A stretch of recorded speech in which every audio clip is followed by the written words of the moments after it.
আৰু এবাৰ পাকিস্তানৰ অৱস্থা আপোনালোকে জানে যে বেলুচিস্তানৰ যি বেলুচ লিবাৰেশ্যন আৰ্মি আছে বেলুচ লিবাৰেশ্যন আৰ্মিয়ে 11 মাৰ্চত পাকিস্তানৰ পৰা জাফৰ এক্সপ্ৰেছখন তেওঁলোকে হাইজেক কৰিছিল আৰু বেলুচ লিবাৰেশ্যন আৰ্মিয়ে প্ৰমাণ কৰিছিল যে পাকিস্তানী সেনা কিমান শক্তিশালী আৰু পাকিস্তানৰ ভিতৰত তেওঁলোকৰ আইন শৃংখলা পৰিস্থিতি কোনটো পৰ্যায়ত চলি আছে তেওঁলোকে নিজৰ আইন শৃংখলা পৰিস্থিতি ধৰি ৰাখিব নোৱাৰে তেওঁলোকৰ তাত পেছোৱাৰ নিচিনা এখন স্থানৰ পৰা পেছোৱাৰলৈ গৈ থকা এখন ৰেল জাফৰ এক্সপ্ৰেছ যিখন অতি এখন সকলোৰে মাজত এখন জনপ্ৰিয় এক্সপ্ৰেছ হয় সেই এক্সপ্ৰেছখন কিন্তু 400 গৰাকীৰো অধিক পণবন্দী যাত্ৰীক পণবন্দী কৰা হৈছিল আৰু 6 জন পাক সেনাক গুলীয়াই হত্যা কৰা হৈছিল আৰু সেই মৃতকৰ সংখ্যা পিছলৈ বাঢ়ি যায় কিন্তু এই সমগ্ৰ ঘটনাৰ চাঞ্চল্য আছিল পাকিস্তানে মিথ্যাচাৰৰ আশ্ৰয় লৈছিল এদিন পূৰ্বে কালিৰ দিনটোত পাকিস্তানে কৈছিল যে জাফৰ এক্সপ্ৰেছখন তেওঁলোকে উদ্ধাৰ কৰিছে আৰু জাফৰ এক্সপ্ৰেছত থকা যিমানসকল যাত্ৰী আছে তেওঁলোকক সুকলমে পাকিস্তানী সেনাই উদ্ধাৰ কৰিছে আৰু বিচাৰি বেলুচ লিবাৰেশ্যন আৰ্মি এটা সন্ত্ৰাসবাদীক তেওঁলোকে গুলীয়াই হত্যা কৰিছে এই তথ্য আহিছিল বা এই বিবৃতি আহিছিল পাকিস্তান চৰকাৰৰ ফালৰ পৰা কিন্তু পাকিস্তান চৰকাৰে এই বিবৃতি দিয়াৰ লগে লগে বেলুচিস্তান লিবাৰেশ্যন আৰ্মিয়ে তেওঁলোকক উভতি ধৰিলে বেলুচ লিবাৰেশ্যন আৰ্মিয়ে কিন্তু কৈছে যে এতিয়াও জাফৰ এক্সপ্ৰেছখন আমাৰ হাততে আছে পণবন্দী হৈ আছে যথেষ্ট সংখ্যক পাকিস্তানী নাগৰিক আৰু যিকেইজনক মুকলি কৰি দিয়া হৈছিল সেইকেইজন মহিলা আৰু শিশু হোৱাৰ বাবে উগ্ৰপন্থীসকলে তেওঁলোকক যাবলৈ দিছিল কিন্তু সেই উভতি অহাৰ কথাটোকে লৈ পাকিস্তানে এনেকুৱা এটা সময়তো যিটো সময়ত তেওঁলোকৰ দেশৰ নাগৰিকসকল উগ্ৰপন্থীৰ হাতত পণবন্দী হৈ আছে সেইখিনি সময়তো কিন্তু এই পাকিস্তানে মিথ্যাচাৰ আশ্ৰয় লৈছে আৰু শেষত তেওঁলোকৰ যিটো চহ আছে সকলো ক্ষেত্ৰতে ভাৰতক টানি অনাটো আৰু এই পুনৰ তেওঁলোকৰ যি চৰিত্ৰ সেইটো পুনৰবাৰ ওলালে যে নিজৰ আভ্যন্তৰীণ সমস্যা সমাধান কৰিব নোৱাৰা পাকিস্তানে তেওঁলোকৰ যি পাকিস্তানৰ বৈদেশিক কাৰ্যালয়ৰ মুখপাত্ৰ আছে সফকাত আলী তেওঁ কৈছে যে বেলুচ লিবাৰেশ্যন আৰ্মিক বা বেলুচিস্তানত থকা বিচ্ছিন্নতাবাদী সংগঠনসমূহক ভাৰতে ফান্ডিং কৰি আছে ভাৰতে পইচা দি আছে আৰু এই জাফৰ এক্সপ্ৰেছৰ অপহৰণ কাণ্ডটো কিন্তু ভাৰত চৰকাৰৰ হাত আছে আৰু ভাৰত চৰকাৰে বেলুচ লিবাৰেশ্যন আৰ্মিক উচতনি দিছে এনেকুৱা ধৰণৰ মন্তব্য আহিছে পাকিস্তানৰ বৈদেশিক কাৰ্যালয়ৰ মুখপাত্ৰ সফকাত আলীৰ ফালৰ পৰা কৈছে আফগানিস্তানৰ ইয়াৰ সম্পৰ্ক আছে আৰু লগতে ভাৰতৰ সম্পৰ্ক আছে ভাৰত আৰু পাকিস্তানলৈ ফোন কল তেওঁলোকে পাইছে বুলি পাকিস্তানৰ ফালৰ পৰা কোৱা হৈছিল আৰু কৈছে পাকিস্তানক অশান্ত কৰি ৰখাৰ বাবে ভাৰতে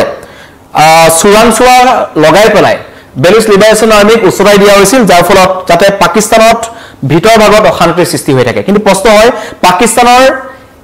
ভিতৰ ভাগত বা আভ্যন্তৰীণ পৰিস্থিতি আইন শৃংখলা পৰিস্থিতি পূৰ্বৰে পৰা অতি পুতৰ লগা আমি দেখিছো তাত সন্ত্ৰাসবাদী সংগঠনে পাক সেনাক হত্যা কৰে পাক সেনাই গৈ বিচ্ছিন্নতাবাদী সংগঠনৰ সৈতে যুঁজি থাকিব লগা হয় গতিকে আমি দেখি আছো আৰু তালিবান আৰু পাকিস্তানৰ মাজত কি চলি আছে আমি দেখি আছো গতিকে সকলো ফালৰ পৰা পাকিস্তান এতিয়া অকলশৰীয়া হৈছে আৰু উপায়ন্তৰ হৈ নিজৰ ব্যৰ্থতা ঢাকিবলৈ কাৰণ এখন ৰেল হাইজেক কৰিছে যেটো সমগ্ৰ বিশ্ববাসীৰ সন্মুখত পাকিস্তানৰ নাক কটা গৈছে তেখেতলোকে যেনেকুৱা ধৰণৰ ক'ব বিচাৰে তেওঁলোকৰ শক্তিশালী আৰ্মি আছে বা তেওঁলোকৰ সেনা বাহিনী আছে তেওঁলোকে মুহূৰ্ততে ভাৰতকো তেওঁলোকে ভাবুকি প্ৰদান কৰি থাকে কিন্তু তেনে ক্ষেত্ৰত এটা সৰু সন্ত্ৰাসবাদী গোটক বিচ্ছিন্নতাবাদী যি সংগঠন আছে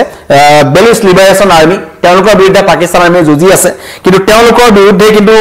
লাজ লগাকৈ মুখ ঠেকেচা খাব লগা হ'ল আৰু তেওঁলোকে ব্যৰ্থতা থাকিবলৈ অৱশেষত মিথ্যাচাৰ আশ্ৰয় লৈছে আৰু নামটো লৈছে ভাৰতৰ দুখাৰোপ কৰিছে ভাৰতক আৰু লগে লগে ভাৰতৰ ফালৰ পৰাও এইটো কথা কোৱা হ'ল যে কোনো কাৰণত ভাৰতে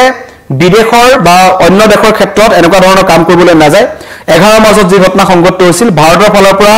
পাকিস্তানৰ এই ভিত্তিহীন অভিযোগ উফৰাই পঠোৱা হৈছে আৰু কৈছে তেওঁলোকৰ যি আভ্যন্তৰীণ সমস্যা আছে আভ্যন্তৰীণ সমস্যাৰ লগত ভাৰতৰ কোনো লেনদেন নাই কিন্তু বেলুচিস্তানত অশান্তিৰ পৰিৱেশ সৃষ্টি কৰিবলৈ বিএলএৰ দৰে সন্ত্ৰাসবাদী গোটসমূহক নতুন দিল্লীয়ে সহায় কৰা নাই বুলি দিল্লীৰ ফালৰ পৰা স্পষ্ট কৰি দিয়া হৈছে কিন্তু ইয়াৰ পূৰ্বে দেখিছিলো যে পাকিস্তানত এনেকুৱা ধৰণৰ যি সন্ত্ৰাসবাদী কাৰ্যকলাপ বা পাকিস্তানত যদি কোনোবা ধৰণৰ ঘটনা হয় তেন্তে প্ৰথম দুখটো কিন্তু ভাৰতলৈ ঠেলি দিয়ে কিন্তু তাৰ পৰিৱৰ্তে যদি আমি চাবলৈ যাওঁ পাকিস্তানেহে কিন্তু ভাৰতৰ বিভিন্ন স্থানক অশান্ত কৰি ৰখাৰ পৰিকল্পনা কৰিছে জম্মু কাশ্মীৰৰ কথা মই নতুনকৈ কোৱাৰ প্ৰয়োজন নাই ৰাজস্থান পঞ্জাবত কি হৈ আছে সকলোৱে জানে কাৰণ সীমান্তইদি ভাৰতলৈ ড্ৰাগছ সৰবৰাহ কৰাৰ পৰা আৰম্ভ কৰি বিভিন্ন ধৰণৰ অস্ত্ৰ সৰবৰাহৰ পৰা আৰম্ভ কৰি সকলো কিন্তু পাকিস্তানৰ ফালৰ পৰা হয় সেইহতেকে আমি বাংলাদেশৰ ক্ষেত্ৰত দেখিলো বাংলাদেশৰ পৰিস্থিতি যেটা অশান্ত হ'ল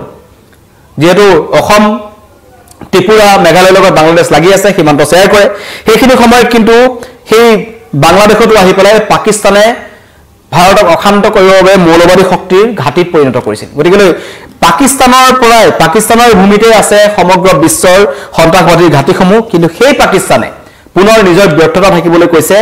ভাৰতেহে হেনো পাকিস্তানৰ জাফৰ এক্সপ্ৰেছখনত অপহৰণ কৰাৰ ক্ষেত্ৰত এই বিএলএ উগ্ৰপন্থী সংগঠন আছে তেওঁলোকক সহায় কৰিছে উত্তৰপুত্ৰভাৱে সহায় কৰিছে কিন্তু কৰবাত নহয় কৰবাত সমগ্ৰ বিশ্ববাসীৰ সন্মুখত পাকিস্তানে নিজৰ যি তেওঁলোকৰ যি সন্মান গৈছে যি তেওঁ নাক কটা গৈছে সেইটো বচাবৰ বাবে ভাৰতৰ নামটো ব্যৱহাৰ কৰিছে কিন্তু ভাৰতে স্পষ্টভাৱে কৈছে যে পাকিস্তানৰ হাতত যদি কিবা তথ্য আছে তথ্য তেওঁলোকে দিয়ক আৰু তথ্যৰ ভিত্তিত ভাৰতেও তদন্ত কৰিব কিন্তু বৰ্তমানলৈকে মনে মনে আছে পাকিস্তান কাৰণ তেওঁলোকৰ ওচৰত একো তথ্য নাই কাৰণ আমি সকলোৱে জানিছিলোঁ 11 মাৰ্চত 500তকৈ অধিক যাত্ৰীক লৈ পেলাই যিখন ৰেল আহিছিল জাফৰ এক্সপ্ৰেছ সেই এক্সপ্ৰেছখন অপহৰণ কৰাৰ লগে লগে ওলাই পৰিছিল পাকিস্তানৰ সামৰিক শক্তি কিমান বা তেওঁলোকে কেনেকুৱা ধৰণৰ নিজৰ দেশৰ বা দেশবাসীৰ কঠোৰ পৰিস্থিতিৰ সন্মুখত তেওঁলোকৰ সেনাবাহিনীয়ে কেনেকুৱা ধৰণৰ আক্ৰমণ চলাব পাৰে বেলুচিস্তান লিবাৰেশ্যন আৰ্মী স্পষ্টকৈ কৈছিল তেওঁলোকৰ সন্মুখৰ পৰা পলাই পত্তং দিছিল পাকিস্তানী সেনাই এয়া হৈছে পাকিস্তানী সেনাৰ স্বৰূপ আৰু তেওঁলোকৰ শক্তি কাৰণ নিজৰ মাটিতে তেওঁলোকে বেলুচ লিবাৰেশ্যন ফ্ৰণ্টৰ সন্মুখৰ একাংশ সদস্যৰ পৰা তেওঁলোকে পলাই আহিব লগা হ'ল নিজৰ দেশৰ যাত্ৰীসকল বৰ্তমানো পৰমন্দি হৈ আছে কিন্তু তাৰ পিছতো তেওঁলোক গৈ সেই যাত্ৰীসকলক উদ্ধাৰ কৰিব পৰা হোৱা নাই সেই সৎসাহস পাকিস্তানৰ হাতত নাই কিন্তু তাৰ পাছতো এতিয়া একমাত্ৰ নিজৰ ব্যৰ্থতা কেনেকৈ থাকিব একমাত্ৰ পুৰণি শত্ৰু ভাৰতে আছে ভাৰতে দোষাৰোপ কৰিব পাৰে ভাৰতে কৰে পাকিস্তানৰ যি মন্তব্য কৰিছিল পাকিস্তানৰ বৈদেশিক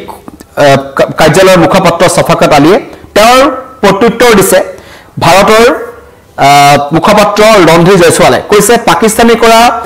ভিত্তিহীন অভিযোগ আমি তীব্ৰভাৱে নাকচ কৰিছো আৰু কোনোদিন ভাৰত সন্ত্ৰাসবাদৰ পক্ষত নাই লাগিলে শত্ৰু ৰাষ্ট্ৰ হওক ভাৰতীয় সেনাই নিজে আক্ৰমণ কৰিব যদি সময় থাকে কিন্তু অন্য ৰাষ্ট্ৰৰ সৈতে বা অন্য সন্ত্ৰাসবাদী সংগঠনৰ সৈতে গৈ ভাৰতে হাত নিমিলাই পাকিস্তানৰ সৈতে যদি যুদ্ধ লাগিবলৈ হয় তেন্তে ভাৰতে সীমান্তত যুদ্ধ কৰিব অন্য দেশৰ পৰা গৈ মনে মনে পাকিস্তানৰ পিঠিত ভাৰতে চাকু নামাৰে এই কথা ভাৰতৰ ফালৰ পৰা কোৱা হৈছে স্পষ্ট কৰি দিয়া হৈছে যে কোনো কাৰণত ভাৰত জাফৰ এক্সপ্ৰেছৰ অপহৰণ কাণ্ডৰ লগত জড়িত নাই কিন্তু পাকিস্তানে পুনৰবাৰ টাৰ্গেট কৰিছে ভাৰতকে দোষাৰোপ কৰিছে আৰু তেওঁলোকে কৈছে কাৰণ সমগ্ৰ বিশ্বই দেখিছে পাকিস্তানৰ অৱস্থা নিজৰ দেশৰ আভ্যন্তৰীণ আইন শৃংখলা পৰিস্থিতি যিখন দেখে চম্ভালিব নোৱাৰিলে বাংলাদেশক আহি পেলাই তেওঁলোকে নতুন বাংলাদেশ বনোৱাৰ চেষ্টা কৰিছিল তাৰপিছত বাংলাদেশৰ পৰিস্থিতি কি হ'ল আমি দেখিছোঁ গতিকে পাকিস্তানে এইবাৰ তেওঁলোকৰ নিজৰ যি বিপদত পৰিছে জাফৰ এক্সপ্ৰেছখন তেওঁলোকৰ পৰা লৈ যোৱা হ'ল এতিয়াও প্ৰায় তাত থকা যিসকল শিশু আৰু মহিলাক এৰি দিছে সেইটোকে মিথ্যাচাৰ আশ্ৰয় লৈ সমগ্ৰ বিশ্ববাসীৰ আগত কৈছে যে অপাৰেশ্যন ছাকচেছফুল আমি সকলোকে তাৰ পৰা উদ্ধাৰ কৰি লৈ আনিছোঁ কিন্তু মিছা কথা কৈছে পাকিস্তানে পুনৰ বেলুচ লিবাৰেশ্যন আৰ্মীয়ে বিবৃতি দিছে কৈছে বৰ্তমানো প্ৰায় 300ৰো অধিক যাত্ৰী আমাৰ সৈতে আছে জাফৰ এক্সপ্ৰেছখনে আমাৰ হাতত আছে তাৰ পিছতে কিন্তু পাকিস্তানী বা পাকিস্তানৰ চৰকাৰে মিছা ক'বলৈ এৰা নাই তেওঁলোকে মিছা কৈ আছে আৰু উপায়ন্তৰ হৈ এইবাৰ ভাবিলে যে উপায় নাই ভাৰতৰ নামটো ল'ব লাগিব তেওঁলোকে ভাৰতৰ নাম লৈছে ভাৰতে জাফৰ এক্সপ্ৰেছৰ অপহৰণ কাণ্ডৰ লগত জড়িত বুলি ক'ব বিচাৰিছে কিন্তু ভাৰতেও পাকিস্তানৰ এই অভিযোগক পোনছাতে নাকচ কৰিছে আৰু কৈছে নিজৰ আইন শৃংখলা পৰিস্থিতিৰ ওপৰত পাকিস্তানে গুৰুত্ব দিয়ক ভাৰতৰ ওপৰত নহয় গতিকে চাই থাকিব নিউজ 18 অসম নৰ্থ ইষ্ট প্ৰতিটো মুহূৰ্তৰ খবৰ প্ৰতিটো প্ৰান্তৰ খবৰ প্ৰতিটো ডাঙৰ ডাঙৰ নিউজ আমি আপোনালোকলৈ লৈ আহোঁ আন্তঃৰাষ্ট্ৰীয় প্ৰেক্ষাপটৰ পৰা আমাৰ স্থানীয় খবৰলৈকে সকলো খবৰ আমি আপোনালোক